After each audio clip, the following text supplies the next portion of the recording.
어떤 사람에게 사랑하는 아들이 있었습니다. 그 아들이 아버지에게 자기 친구들은 목숨을 걸고 서로를 위하는 돈독한 관계라고 자랑했죠.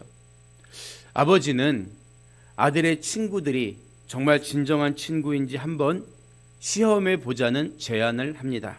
그래서 돼지 한 마리를 잡고 가마니로 돌돌 말아서 한밤중에 아들의 친구 집을 찾아갑니다. 아들이 다급한 목소리로 문을 두드리면서 친구를 깨우지요.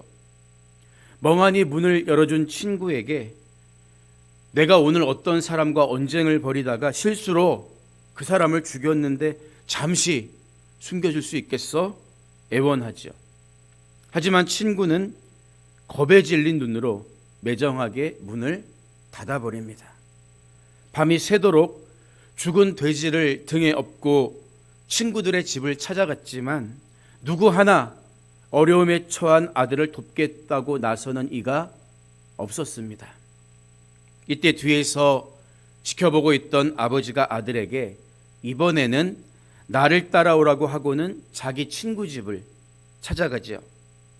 새벽녘에 기진맥진한 듯이 찾아와서 문을 두드리는 소리를 들은 친구는 사정이 급하다는 것을 대번에 알아차렸는지 자세한 이야기는 나중에 하고 우선 들어오게 이 말을 건네더니 돼지 이 뭉치, 시체처럼 보이는 돼지 뭉치를 광에 넣고 두 부자를 안심시킵니다. 아버지에게 나는 자네에게 어떤 말 못할 사정이 있다는 걸 믿네, 이런 말로 위로해 주지요. 그러자 아버지는 웃으면서 친구에게 이 본래의 사정과 목적을 다 말하고 이 잡아온 돼지로 즐거운 잔치를 벌였다고 해요. 여러분도 한 번쯤 이 이야기를 들어보신 적이 있죠. 아마 MBTI가 저처럼 T인 사람은 이 이야기를 들으면서 아니 뭐 친구면 살인자를 용서해도 되는 거야? 살인자를 맞아줘야 진짜 친구야? 공범이네? 이게 반박할지도 모르겠어요. 여러분 그렇게 나온다면 어쩌면 무조건 욥을 결과만 보고 정죄한 엘리바스와 비슷한 반응을 하는 걸지도 모릅니다. 이 이야기가 말하려는 초점은 그게 아니죠. 사람이 살다 보면 이해할 수 없는 일들을 만나기도 하고 설명하기 어려운 억울한 상황에 놓일 때도 있습니다.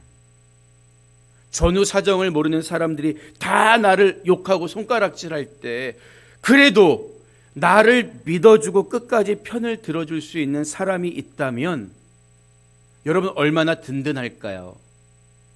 그래서 돈키호테의 저자 세르반테스는 소금 한 말을 함께 먹고 나서야 비로소 벗을 알 수 있다, 이런 말을 하기도 했어요.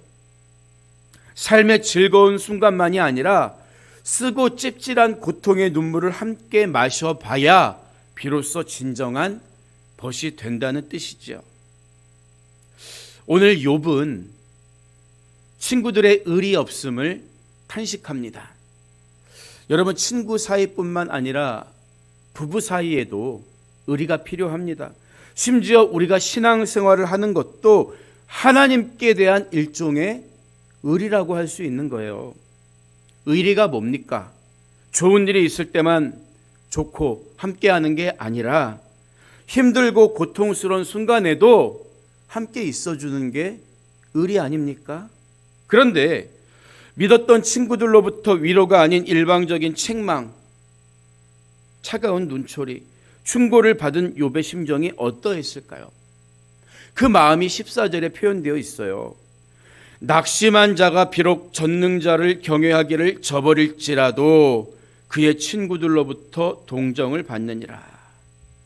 설령 100번 양보해서 자기가 이 감당하기 힘든 고통과 고난 앞에서 낙심한 마음으로 하나님을 경외하지 않은 잘못을 저질렀고 그로 인해 어려움을 쭉 겪는다고 해도 진짜 친구라면 마땅히 동정하고 위로부터 해야 하지 않겠느냐는 거죠. 여기서 동정으로 번역된 헤세드라는 단어를 우리가 잘 살펴볼 필요가 있습니다. 이것은 주로 받을 자격 없는 초라한 인간을 향한 하나님의 언약적이고 포기하지 않는 사랑을 나타낼 때 사용하는 단어입니다. 헤세드. 미가서 6장 8절을 보면 여호와께서 내게 구하시는 것은 오직 정의를 행하며 인자를 사랑하며 겸손하게 내 하나님과 함께 행하는 것이 아니냐, 이렇게 말하죠. 그런데 인자를 사랑하며, 여기서 인자가 바로 헤세드라는 거예요. 그러니까 인자를 사랑하며, 이것을 오해하시는 분들은 뭐 인자가 하나님의 아들이니까 예수님을 사랑한다든지, 아니면 인자를 사랑한다는 말이 어떤 사람을 사랑하다, 이런 뜻이라고 생각할 수 있는데, 인자가 하나님의 사랑, 인애를 가리키는 단어라는 거예요. 그러니까 인자를 사랑한다는 말은 하나님의 그 마음과 성품을 가지고 남에게 자비 베푸는 것을 즐거워하고 사랑하는 그런 삶이 하나님이 구하시는 삶이다, 이런 뜻이라는 거죠.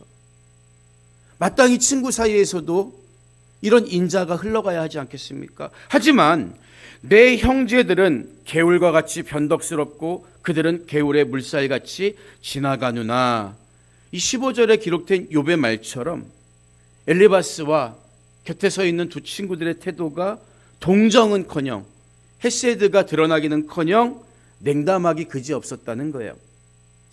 여기서 개울의 물살같이 지나가누나, 이 구절은 일종의 비유적인 표현인데요, 물이 귀한 이 서아시아 지역 하천의 특징을 나타내는 말이라고 할 수 있습니다.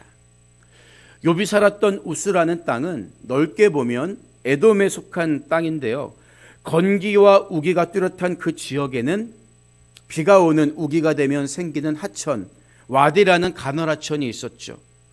하지만 정작 농사 시기라고 할 수 있는 4월부터 10월까지는 비가 잘 오지 않는 건기였어요. 그래서 말라 있었죠.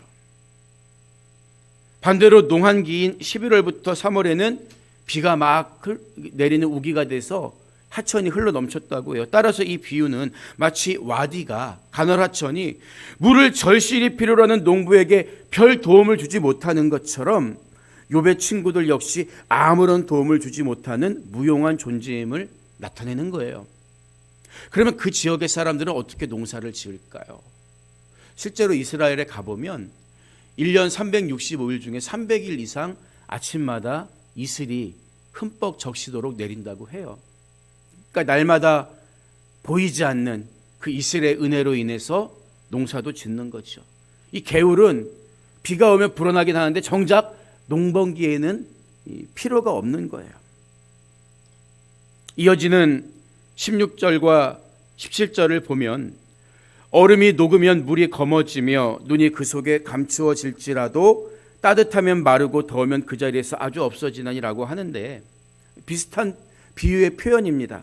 당시에도 고지대에는 겨울에 눈이 덮이곤 했죠. 그러다가 날씨가 따뜻해지면 그 쌓였던 눈이 녹으면서 마치 개울처럼 주변에 검은 흙과 함께 아래로 흘려내리면서 개울을 만듭니다. 하지만 그렇게 일시적으로 생긴 또랑은 얼마 못 가서 말라버리고 말죠. 멀리서 개울의 흔적을 보고 저리로 가면 물을 먹을 수 있을 거야. 찾아온 사람들에게 도움이 되지 못한 거예요. 그래서 18절로 20절을 보면 대상들은 그들의 길을 벗어나서 삭막한 들에 들어가 멸망하느니라. 물 있는 줄 알고 왔다가 대마의 떼들이 그것을 바라보고 스바의 행인들도 그것을 사모하다가 거기 와서는 바라던 것을 부끄러워하고 낙심하느니라. 이렇게 말한 게 이런 경우를 두고 하는 말입니다. 어려울 때 필요한 게 진짜 친구의 위로와 보살핌인데, 욥의 친구들은 마치 한시적으로 불어났다가 한순간에 사라져버린 개울처럼 전혀 도움이 못 되는 무용한 존재라는 것에 대해서 비유로 말하고 있는 거죠. 계속해서 욥은 친구들의 비겁함에 대해서도 책망합니다. 21절을 보면 이제 너희는 아무것도 아니로구나. 너희가 두려운 일을 본즉 겁내는구나. 이렇게 말해요. 친구들이 두려운 일을 본즉 겁내는구나. 무서운 일을 보고 겁내는구나. 이게 무슨 의미로 한 말일까요? 생각해 보세요. 욥의 친구들도 처음에는 욥에 대한 소문을 듣고 위로하러 찾아왔습니다. 하지만 막상 와서 보니까 자신들이 생각했던 것 이상으로 욥이 겪는 고난이 끔찍했던 거죠. 그래서 행여 자기들에게도 그런 고난이 임할까 두려운 나머지 이구동성으로 욥을 비난하고 정죄하는 것처럼 욥이 느낀 거예요. 자신의 안정, 자기의 의를 드러내기 위해서 상대를 부정하는 것은 연약한 인간의 본성일 수도 있습니다. 그래서 베드로도 예수님을 3번이나 모른다고 부인한 것 아니겠습니까? 여러분, 하지만 모든 사람들이 다 그럴까요? 그렇지 않아요. 요나단을 보세요. 그는 친구였던 다윗의 편을 들다가 아버지로부터 생명마저 위협당했지만 친구를 사랑하고 변호하는 일을 끝까지 포기하지 않습니다. 그리고 친구를 위해 목숨까지 주신 사랑과 의리의 대가는 우리 예수님이시라고요. 그래서 로마서 5장 8절을 보면 우리가 아직 죄인 되었을 때에 그리스도께서 우리를 위하여 죽으심으로 하나님께서 우리에 대한 자기의 사랑을 확증하셨느니라 말하고 있는 거예요. 그런데 욥의 친구들은 욥이 볼 때 조금이라도 자신에게 불똥이 튈까 봐 아예 욥을 처음부터 정죄하고 부정하고 있는 거예요. 그래서 욥은 친구들의 무정함을 책망했던 거죠. 22절과 23절을 보면 내가 언제 너희에게 무엇을 달라고 말했더냐? 나를 위하여 너희 재물을 선물로 달라고 하더냐? 내가 언제 말하기를 원수의 손에서 나를 구원하라 하더냐? 폭군의 손에서 나를 구원하랴 하라 하더냐? 되묻고 있어요. 욥이 제발 내 편에 서서 나를 좀 변호해줘, 물질적인 도움 좀 줘, 지원해줘, 이런 애원을 한 적이 없는데 굳이 처음부터 나를 벌레 보듯 정죄하는 이유가 대체 뭐냐는 거죠. 그게 욥이 볼 때는 바로 정의를 가장한 너희들의 비겁함이다, 이렇게 지적하고 있는 거예요. 그리고 욥은 앞서 엘리바스가 장황하게 건넨 충고에 동의하지 않는 이유도 밝히고 있습니다.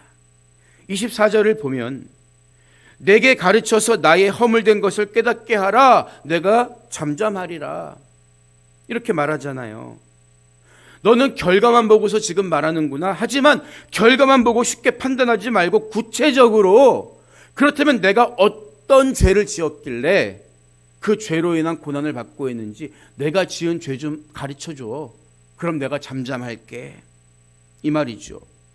사실 엘리바스의 말은 일반적인 의미에서 맞는 말이죠. 하지만 욥처럼 까닭 모르게 고난받는 사람에게는 적용되지 않는 것입니다. 네가 지금 세상의 모든 이치와 하나님의 뜻에 대해 다 아는 것처럼 말하지만 나는 하나도 동의할 수 없어. 나의 고난에 대해 너 역시 무지할 뿐이야. 지금 욥은 엘리바스와 주변에서 동의하는 시선으로 자기를 차갑게 바라보는 친구들의 무지함에 대해 말하고 있는 거예요.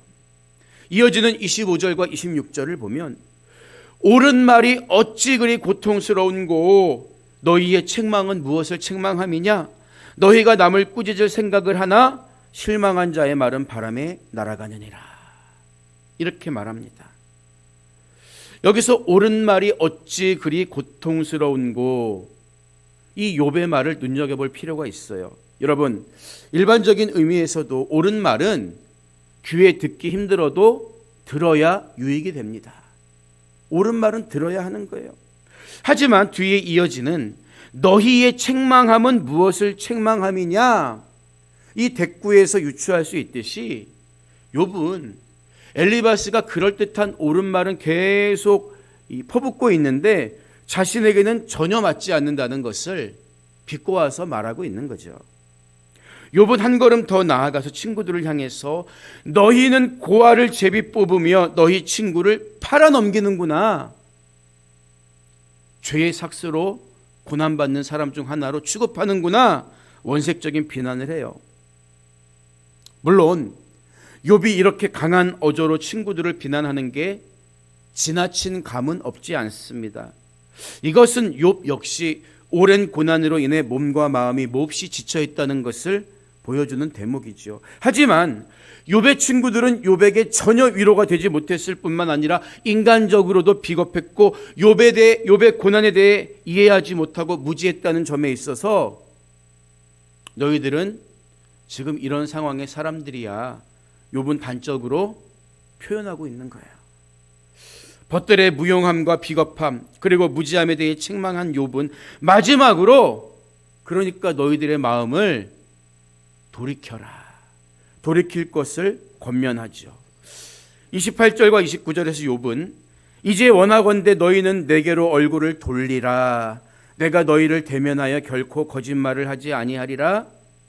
너희는 돌이켜 행악자가 되지 말라. 아직도 나의 의가 건재하니 돌아오라. 이 말을 하죠. 선입견 버리고 다시 한번 과거처럼 친구답게 친구로서 나를 좀 봐줘, 이 말하는 거예요. 그런데 여기서 돌이켜에 해당하는 슈브라는 단어는 원래 뜻이 한 걸음 뒤로 물러서다, 이런 뜻을 가지고 있어요. 왜 욥은 친구들에게 한 걸음 뒤로 물러설 것을 요청했을까요?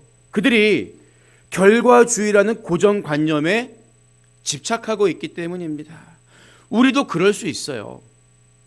바라는 대로 척척 이루어지거나 성공하면 내가 제대로 살아서 이런 결과가 주어졌다고 단정 짓습니다. 반대로 되는 일이 없거나 실패를 거듭하면 하나님과 뭔가 막힌 문제가 있기 때문이라고 낙심하죠. 여러분, 하지만 그런 시각으로 보면 예수님 잘 믿다가 순교한 제자들은 모두 실패자가 됩니다. 그러나 그게 아니지요. 따라서 세상적인 성공과 의로움은 별개입니다. 성공 앞에 자고하지 말고 실패 앞에 주눅들지 않는 일체의 비결로 사는 여러분 되시기를 축복합니다. 마지막 30절에서 욥은 내 혀에 어찌 불의한 것이 있으랴, 내 미각이 어찌 속임을 분간하지 못하랴, 이렇게 토로하잖아요. 여러분, 미각은 말 그대로 음식의 맛을 느끼는 감각이죠. 여기서는 영적인 맛, 영적인 분별력을 의미하는 비유적인 표현으로 쓰였습니다. 만약에 혀에 불순물이 잔뜩 끼어 있다면 당연히 맛을 제대로 느끼지 못할 거예요. 그런가 하면 지나치게 맵고 짠맛에 길들여져도 미식가가 되기 어렵다고 합니다. 우리나라에 상대적으로 미식가들이 적은 이유 중에 하나가 맵고 짜고 어떤 이런 음식이 많기 때문이라는 말도 해요. 강하고 자극적인 음식에 길들여지면 그 미세한 맛의 차이를 분별하기가 어려워진다고 하죠. 여러분, 영적인 분별력도 마찬가지입니다. 하나님이 주신 완전한 계시는 성경입니다. 하지만 하나님은 성경보다 더 크고 위대한 분이십니다. 하나님을 성경 안에만 가두면 내가 마치 하나님을 다 아는 것 같은 교만함에 빠질 수도 있습니다. 그래서 하나님은 자연이라는 또 하나의 성경을 주신 거예요. 그러나 자연 세계에 나타나는 신비에만 몰두하면 신비주의자가 됩니다. 영적 극단에 치우치면 안 되는 거예요. 우리는 하나님이 계시해 주신 만큼만 알 수 있는 거죠. 그러니까 자유의 대상이신 하나님을 다 이해하지 못해도 괜찮습니다. 오직 범사에 선하신 하나님을 찬양하는 여러분이 되시기를 주님의 이름으로 축복합니다. 오늘 말씀을 마무리합니다. 탈무드에 나오는 세 친구의 이야기가 있죠. 여러분 한 번쯤 들어봤을 거예요. 한 사람이 급작스런 왕의 호출을 받게 돼요. 왕이 무슨 이유로 부르는지 겁이 났죠. 다행히 그에게는 3명의 친구가 있었습니다. 그래서 가장 가깝다고 생각한 친구를 찾아가 동행해 달라고 부탁해요. 하지만 의외로 그 친구는 단칼에 거절합니다. 실망했지만 하는 수 없이 그 다음으로 가깝게 여겼던 두 번째 친구를 찾아갑니다. 그러나 그 역시 내가 함께 가주기는 하겠지만 궁궐 대문 앞까지만 가주겠네 대답하지요. 마지막으로 그다지 가깝게 여기지 않았던 세 번째 친구를 찾아가서 사정을 이야기합니다. 그러자 그는 걱정 말게, 내가 왕 앞에까지 함께 가서 자네가 떳떳하다는 사실을 변호해 주겠네, 위로해 줍니다. 탈무드는 이 세 친구가 각각 재물과 가족 그리고 선행을 의미한다고 해석해 주지요. 대부분의 사람들이 재물을 가장 소중하게 여기지만 죽을 때는 정작 동전 한 입도 가져갈 수가 없는 거예요. 또한 아무리 가까운 가족이라고 해도 장례식을 치러줄 수는 있지만 무덤까지 따라 들어갈 수는 없는 거죠. 오직 선행, 하나님 앞에 착하고 의로운 행실만이 죽은 뒤에도 나와 함께 끝까지 남아 있다는 것입니다. 여러분, 욥의 입장에서는 친구들의 무용함과 비겁함, 무지함이 무척 섭섭했을 수 있어요. 그러나 그것이 바로 세상 친구들의 한계입니다. 그러니까 사람에게 지나치게 기대한다든지 낙심하고 실망할 필요도 없는 거예요. 우리의 참된 친구는 오직 예수님밖에 없습니다. 성경은 만일 누가 죄를 범하여도 아버지 앞에서 우리에게 대언자가 있으니 곧 의로우신 예수 그리스도시라 말해주고 있습니다. 우리는 진정한 벗이며 영원의 때에 대언자가 되시는 예수님께 최선을 다해야 하는 거예요. 세상과 사람에게 받은 상처를 주님 앞에 다 내려놓고 나만큼은 누군가에게 끝까지 소중하고 정의롭고 지혜로운 벗이 될 수 있도록 주님의 심정으로 살아가는 여러분 모두가 되시기를 주님의 이름으로 부탁드립니다.